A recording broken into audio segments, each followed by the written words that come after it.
جمعیت علماء ہند 52 ملکوں سے تعلق رکھنے والے 1700 سے زیادہ تبلیغی جماعت کے لوگوں کو قانونی مدد فراہم کرا رہی ہے جو ملک کے مختلف صوبوں میں کوارنٹائن ہیں یا جیلوں میں بند ہیں۔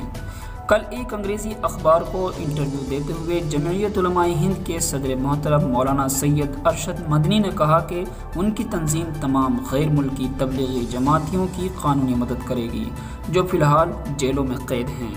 مولانا مدنی نے کہا کہ یہ سب لاک ڈاؤن کے اعلان سے قبل اسی سال مارچ میں جائز سفری دستاویز کے ساتھ تبلیغی جماعت میں شرکت کے لیے یہاں آئے تھے، تاہم وہ پھنس گئے۔ زیادہ تر حضرت نظام الدین کے مرکز میں تھے۔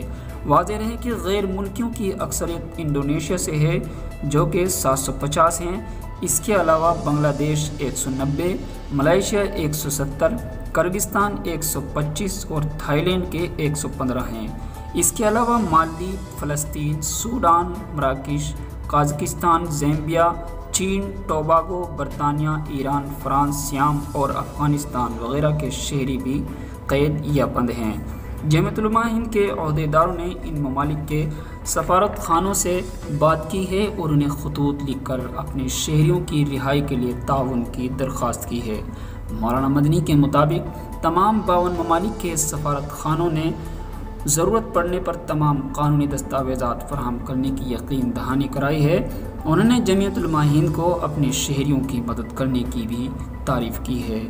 دعا کریں کہ اللہ تعالیٰ جمعیت علماء ہند کو اس میں بھرپور کامیابی عطا فرمائیں اور حضرت مولانا سید ارشد مدنی صاحب کو صحت و تندرستی عطا فرما کر ان کا سایہ ہمارے سروں پر دائر قائم فرمائے، اور اللہ رب العزت اس کورونا وبا کو تمام عالم سے پاک فرما کر تمام مساجد کو آباد فرمائے۔ سامعین، ویڈیو کو لائک اور شیئر کریں اور اشاعت اسلام کیرانہ یوٹیوب چینل کو سبسکرائب کریں۔ شکریہ۔